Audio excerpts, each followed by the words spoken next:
Friends, sun card represent ಆಗಿದೆ. ಕೆಲವೊಬ್ಬರಿಗೆ long distance relationship ಅನ್ನ ರೆಪ್ರೆಸೆಂಟ್ ಮಾಡ್ತಾ ಇದೆ. ಮತ್ತೆ ಕೆಲವೊಬ್ರು ಟ್ರಾವೆಲ್ ಮಾಡೋದ್ರ ಮೂಲಕ ನಿಮ್ಮ ಪರ್ಸನ್ ಅನ್ನ ನೀವು ಭೇಟಿಯಾಗಿರುವಂತಹ ಪಾಸ್ಟ್ ನಲ್ಲಿ ರೆಪ್ರೆಸೆಂಟ್ ಆಗ್ತಾ ಇದೆ.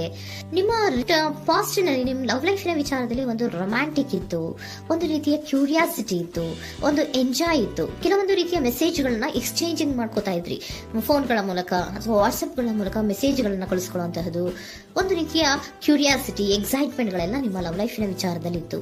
ಪಾಸ್ಟ್ ನಲ್ಲಿ ಕೂಡ ನಿಮ್ಮ ಲವ್ ಲೈಫ್ ನ ವಿಚಾರದಲ್ಲಿ ಯಾವುದೇ ರೀತಿಯ ತೊಂದರೆಗಳಿರಲಿಲ್ಲ. ಸೊ ಪಾಸಿಟಿವ್ ಆಗಿತ್ತು. ಪಾಸಿಟಿವ್ ಚೇಂಜಸ್ ಗಳು, ಬದಲಾವಣೆಗಳನ್ನೇ ನೀವು ನೋಡಿದ್ದೀರಾ. ಯಾವುದೇ ರೀತಿಯ ತೊಂದರೆಗಳೇನು, ಜಗಳಗಳೇನು ಇಲ್ಲದೆ ಇರುವಂತಹದ್ದು ರೆಪ್ರೆಸೆಂಟ್ ಆಗ್ತಾ ಇದೆ.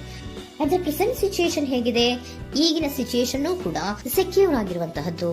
ನಿಮ್ಮ ಲವ್ ಲೈಫ್ ನ ವಿಚಾರದಲ್ಲಿ ಅಟ್ ಪ್ರೆಸೆಂಟ್ ಅಲ್ಲೂ ಕೂಡ, ಈ ಹಿಂದೆನೂ ಕೂಡ ನಿಮಗೆ ಚೆನ್ನಾಗೇ ಇತ್ತು, ಈಗಲೂ ಕೂಡ ಪ್ರೆಸೆಂಟ್ ಅಲ್ಲಿ ನಿಮಗೆ ಕಿಂಗ್ ಆಫ್ ಪ್ಯಾಂಟಿಕಲ್ ರೆಪ್ರೆಸೆಂಟ್ ಆಗ್ತಾ ಇರೋದ್ರಿಂದ ನಿಮಗೆ ಲವ್ ಲೈಫ್ ನ ವಿಚಾರದಲ್ಲಿ ಚೆನ್ನಾಗೇ ಇದೆ. ಸೊ ಒಂದು ಭದ್ರತೆ ಇದೆ. ಲವ್ ಲೈಫ್ ನ ವಿಚಾರದಲ್ಲಿ ಒಂದು ಸಾಮರಸ್ಯ ಇದೆ. ಯಾವುದೇ ರೀತಿಯ ತೊಂದರೆಗಳು ಏನು ಕಾಣ್ತಾ ಇಲ್ಲ.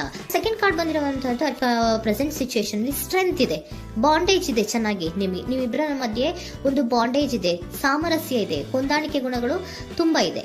ಆದ್ರೂ ಕೂಡ ಅಟ್ ಪ್ರೆಸೆಂಟ್ ಅಲ್ಲಿ ಕೆಲವೊಂದು ವಿಚಾರಗಳ ಬಗ್ಗೆ ಅನುಮಾನವನ್ನ ಪಡ್ತಾ ಇರುವಂತಹದ್ದು ರೆಪ್ರೆಸೆಂಟ್ ಆಗ್ತಾ ಇದೆ. ಅಟ್ ಪ್ರೆಸೆಂಟ್ ಅಲ್ಲಿ ನೀವು ಕೆಲವೊಂದು ವಿಚಾರಗಳ ಬಗ್ಗೆ ನಿಮ್ಮ ಮೇಲೆ ನೀವು ಕೆಲವೊಂದು ಡೌಟ್ ಅನ್ನ ಪಡ್ತಾ ಇರುವಂತಹದ್ದು ರೆಪ್ರೆಸೆಂಟ್ ಆಗ್ತಾ ಇದೆ. ನಿಮ್ ಲವ್ ಲೈಫಿನಲ್ಲಿ ಕೆಲವೊಂದು ರೀತಿಯ ಭದ್ರತೆಗಳಿದೆ.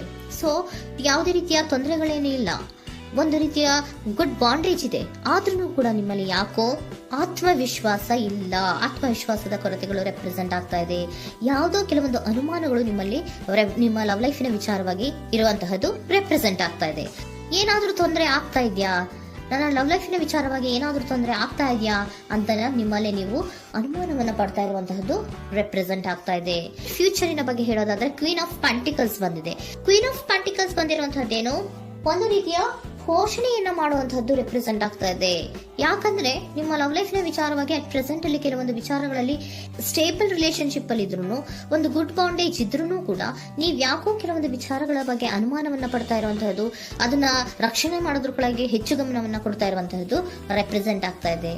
ಇಮಿಡಿಯೇಟ್ ಫ್ಯೂಚರಿನ ಬಗ್ಗೆ ಹೇಳೋದಾದ್ರೆ ನೀವೊಂದು ರೀತಿಯ ಘೋಷಣೆಗಳನ್ನ ಮಾಡುವಂತಹದ್ದು, ನಿಮ್ಮ ಲವ್ ಲೈಫಿನ ವಿಚಾರವಾಗಿ ಕೆಲವೊಂದು ರೀತಿಯ ಹೆಚ್ಚು ಗಮನವನ್ನ ಕೊಡುವಂತಹದ್ದು, ಯಾವುದೋ ನಿಮ್ಮ ವಿಚಾರಗಳಲ್ಲಿ ಹಿಡಿತದಲ್ಲಿ ಏನ್ ಇಟ್ಕೊಂಡಿದ್ರೋ, ನಿಮ್ಮ ಪೊಸೆಸಿವ್ನೆಸ್ ಅನ್ನ ಏನ್ ಇಟ್ಕೊಂಡಿದ್ರೋ, ಯಾವುದೋ ಕೆಲವು ವಿಚಾರಗಳಲ್ಲಿ ನೀವು ಬಹಳಷ್ಟು ಓಪನ್ ಅಪ್ ಆಗಿ ಮಾತಾಡದೆ, ಯಾವ ವಿಚಾರಗಳನ್ನು ಕೂಡ ಹೇಳ್ಕೊಳ್ಳದೆ, ನಿಮ್ಮಲ್ಲೇ ನೀವು ಕೆಲವೊಂದು ಬೇಜಾರುಗಳನ್ನ ಏನ್ ಇಟ್ಕೊಂಡಿದ್ರೋ ಆ ವಿಚಾರಗಳನ್ನ ನೀವು ಮಾತಾಡುವಂತಹ ಸಾಧ್ಯತೆಗಳು ಇಮಿಡಿಯೇಟ್ ಫ್ಯೂಚರ್ ನಲ್ಲಿ ಕಾಣಿಸ್ತಾ ಇದೆ.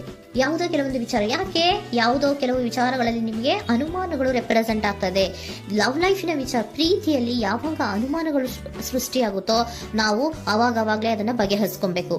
ನಮ್ಮಲ್ಲೇ ಇಟ್ಕೊಳ್ಳೋದು, ಅಯ್ಯೋ ಏನಾಗ್ತಾ ಇದೆಯೋ ಅಂತ ಕೊರಗೋದು ಅಥವಾ ಏನಾಗ್ಬಿಡುತ್ತೋ ಅಂತ ಭಯ ಪಡುವಂತಹದ್ದು ಏನು ಬೇಕಾಗಿಲ್ಲ. ಯಾಕಂದ್ರೆ ಲವ್ ಇರುವಂತಹದ್ದೇ ನಂಬಿಕೆಯ ಬುನಾದಿಯ ಮೇಲೆ. ಸೊ ನೀವೇನ್ ಮಾಡ್ಬೇಕು, ಏನಾದ್ರೂ ಸ್ವಲ್ಪ ಡೌಟ್ಗಳು ಬಂದಾಗ ನೀವು ಅದನ್ನ ಬಗೆಹರಿಸ್ಕೋಬೇಕು. ಯಾವ ವಿಚಾರದಲ್ಲಿ ನಿಮಗೆ ಬೇಜಾರಾಗಿತ್ತು ಅದನ್ನ ನೀವೇನ್ ಮಾಡ್ಬೇಕು, ನಿಮ್ಮಲ್ಲೇ ಇಟ್ಕೊಂಡು ಕೊರಗಬಾರ್ದು. ಓಪನ್ ಅಪ್ ಆಗಿ ಮಾತಾಡೋದ್ರ ಮೂಲಕ ನೀವು ಕ್ಲಾರಿಟಿಯನ್ನ ತಗೊಳ್ಳುವಂತದ್ದು ನಿಮಗೆ ಇಮಿಡಿಯೇಟ್ ಫ್ಯೂಚರ್ ನಲ್ಲಿ ಕಾಣಿಸ್ತಾ ಇದೆ. ಯಾವುದೇ ವಿಚಾರಗಳ ಬಗ್ಗೆ ನೀವು ನಿಮ್ಮ ಲವ್ ಅನ್ನ ಅಥವಾ ನಿಮ್ಮ ಪ್ರೀತಿಯನ್ನ ಭದ್ರವಾಗಿ ಉಳಿಸ್ಕೊಳ್ಳೋದಕ್ಕೋಸ್ಕರವಾಗಿ ನೀವು ನಿಮ್ಮಲ್ಲೇ ಇಟ್ಕೊಂಡಿದ್ದಂತಹ ಅಥವಾ ಕೆಲವು ಬೇಜಾರಿನ ವಿಷಯಗಳ ಬಗ್ಗೆ ನೀವು ಹೆಚ್ಚು ಮಾತಾಡಿ, ಓಪನ್ ಅಪ್ ಆಗಿ ಕೆಲವೊಂದು ವಿಚಾರಗಳ ಬಗ್ಗೆ ಮಾತಾಡುವಂತಹದ್ದು ಮತ್ತೆ ಅದನ್ನ ಕ್ಲಾರಿಟಿಗೆ ತಗೊಳ್ಳುವಂತಹದ್ದು ರೆಪ್ರೆಸೆಂಟ್ ಆಗ್ತಾ ಇದೆ. ನಿಮ್ಮಲ್ಲಿ ಬಾಟಮ್ ಆಫ್ ದ ಡಕ್ ಅಲ್ಲಿ ಬಂದಿರುವಂತಹದ್ದೇ ಅದು. ಖುಷಿಯಾಗಿರ್ಬೇಕು, ಸಂತೋಷವಾಗಿರ್ಬೇಕು, ನಮ್ಮ ಲವ್ ಲೈಫಿನ ವಿಚಾರದಲ್ಲಿ ಒಂದು ಎಂಜಾಯ್ ಇರಬೇಕು, ಮತ್ತೆ ನೆಮ್ಮದಿ ಇರಬೇಕು, ಯಾವುದೇ ರೀತಿ ಗಲಿಬಿಲಿಗಳಿರಬಾರ್ದು ಅನ್ನೋಂತಹದ್ದೇ ನಿಮ್ಮ ಎನರ್ಜಿಯಲ್ಲಿ ರೆಪ್ರೆಸೆಂಟ್ ಆಗ್ತಾ ಇರೋದು. ಅದಕ್ಕೋಸ್ಕರನೇ ನೀವು ಏನೇನು ಕೆಲವೊಂದು ಸ್ವಲ್ಪ ಅನುಮಾನವನ್ನ ಪಡ್ತಾ ಇದ್ರಿ ಅಥವಾ ಕೆಲವೊಂದು ವಿಚಾರಗಳಲ್ಲಿ ನೀವು ಡಿಸ್ಟರ್ಬ್ ಆಗಿದ್ರಿ, ಓಪನ್ ಅಪ್ ಆಗದೆ ಹೇಳ್ದೆ ನಿಮ್ಮಲ್ಲೇ ನೀವು ಬೇಜಾರನ್ನ ಮಾಡ್ಕೊಂಡು ಏನು ಕೆಲವು ವಿಚಾರಗಳ ಬಗ್ಗೆ ಕೊರಗ್ತಾ ಇದ್ರಿ, ಅದನ್ನ ನೀವು ಓಪನ್ ಅಪ್ ಆಗಿ ಮಾತಾಡಿ ಅದರ ಬಗ್ಗೆ ತಿಳ್ಕೊಳ್ಳುವಂತಹದ್ದು, ಅದನ್ನ ಕ್ಲಾರಿಟಿಗೆ ತಗೊಳ್ಳುವಂತಹದ್ದು ನಿಮ್ಗೆ ರೆಪ್ರೆಸೆಂಟ್ ಆಗ್ತಾ ಇದೆ. ಪಾಸ್ಟಿನಲ್ಲಿ ನಿಮ್ಗೆ ತುಂಬಾನೇ ಚೆನ್ನಾಗಿತ್ತು, ಅಟ್ ಪ್ರೆಸೆಂಟಿನಲ್ಲೂ ತುಂಬಾನೇ ಚೆನ್ನಾಗಿದೆ. ಬಟ್ ಕೆಲವೊಂದು ವಿಚಾರಗಳ ಬಗ್ಗೆ ನೀವು ಸೆಲ್ಫ್ ಡೌಟ್ ಅನ್ನ ಪಡ್ತಾ ಇರುವಂತಹದ್ದು ರೆಪ್ರೆಸೆಂಟ್ ಆಗ್ತಾ ಇದೆ. ಏನಾಗ್ತಾ ಇದೆಯೋ ಅನ್ನೋದ್ರ ಬಗ್ಗೆ ನೀವು ಸ್ವಲ್ಪ ವಿಶ್ವಾಸವನ್ನ ಕಡಿಮೆ ಮಾಡ್ಕೊಳ್ತಾ ಇರುವಂತಹದ್ದು ರೆಪ್ರೆಸೆಂಟ್ ಆಗಿತ್ತು. ಬಟ್ ಆದ್ರೆ ಇನ್ನು ಇಮಿಡಿಯೇಟ್ ಫ್ಯೂಚರ್ ನಲ್ಲಿ ಏನಪ್ಪಾ ಅಂದ್ರೆ ನಿಮ್ಮ ಲವ್ ಲೈಫ್ ಅನ್ನ ನಾವು ಉಳಿಸ್ಕೊಬೇಕು, ನಾನು ಎಲ್ಲವನ್ನ ನಮ್ಮ ಕಂಟ್ರೋಲ್ ಅಲ್ಲೇ ಇಟ್ಕೊಂಡು ಅಥವಾ ಪೊಸೆಸಿವ್ನೆಸ್ ಅನ್ನ ಬೆಳೆಸ್ಕೊಂಡು ನಾನೇ ಬೇಜಾರು ಮಾಡ್ಕೊಂಡಿದ್ರೆ ಸರಿ ಇಲ್ಲ, ನಾನು ಓಪನ್ ಅಪ್ ಆಗಿ ಮಾತಾಡಿ ಕೆಲವೊಂದು ವಿಚಾರಗಳ ಬಗ್ಗೆ ನಾನು ಕ್ಲಾರಿಟಿಯನ್ನ ತಗೋಬೇಕು ಅಂತ ಆಲೋಚನೆಯನ್ನ ಮಾಡ್ತಾ ಇರುವಂತಹದ್ದು ರೆಪ್ರೆಸೆಂಟ್ ಆಗ್ತಾ ಇದೆ. ಓಕೆನಾ? ಒಂದು ಏಂಜಲ್ ಗೈಡೆನ್ಸ್ ನ ನಿಮ್ಮ ಲವ್ ರೀಡಿಂಗಿನ ವಿಚಾರವಾಗಿ ತಗೊಂಡ್ಬಿಡೋಣ ಅಲ್ವಾ. ದ ಸಿಚುಯೇಷನ್ ವಿಲ್ ಇಂಪ್ರೂವ್, ಸಿಚುಯೇಷನ್ಗಳು ಇಂಪ್ರೂವ್ ಆಗತ್ತೆ. ನೀವು ನಿಮ್ಮಲ್ಲೇ ಇಟ್ಕೊಂಡು ಹೊರಗಬೇಡಿ. ಯಾವುದೇ ವಿಚಾರಗಳನ್ನ ನಾವು ಓಪನ್ ಅಪ್ ಆಗಬೇಕು. ನಾವೇ ಬೇಜಾರು ಮಾಡ್ಕೊಂಡ್ರೆ ಅವ್ರಿಗೆ ಏನ್ ಅರ್ಥ ಆಗುತ್ತೆ, ನಿಮ್ ಪರ್ಸನ್ಗೆ ಏನ್ ಅರ್ಥ ಆಗುತ್ತೆ, ಏನಕ್ಕೆ ಬೇಜಾರು ಮಾಡ್ಕೊಂಡಿದ್ದೀರಾ ಅಂತ ಅವ್ರು ತಿಳ್ಕೊಬೇಕು ಅಲ್ವಾ. ನಿಮ್ಗೆ ಅವರಲ್ಲಿ ಏನೇ ರೀತಿ ಕ್ಲಾರಿಟಿ ಬೇಕು ಅಂದ್ರೂ ಕೂಡ ನೀವು ಮಾತಾಡಿ ಕ್ಲಿಯರ್ ಮಾಡ್ಕೊಳ್ಳಿ. ಅವಾಗ ಏನಾಗುತ್ತೆ, ದ ಸಿಚುಯೇಷನ್ ವಿಲ್ ಇಂಪ್ರೂವ್ ಆಗತ್ತೆ. ಇದಿಷ್ಟು ನಿಮ್ಮ ಮಂತಿನ ಲವ್ ರೀಡಿಂಗ್.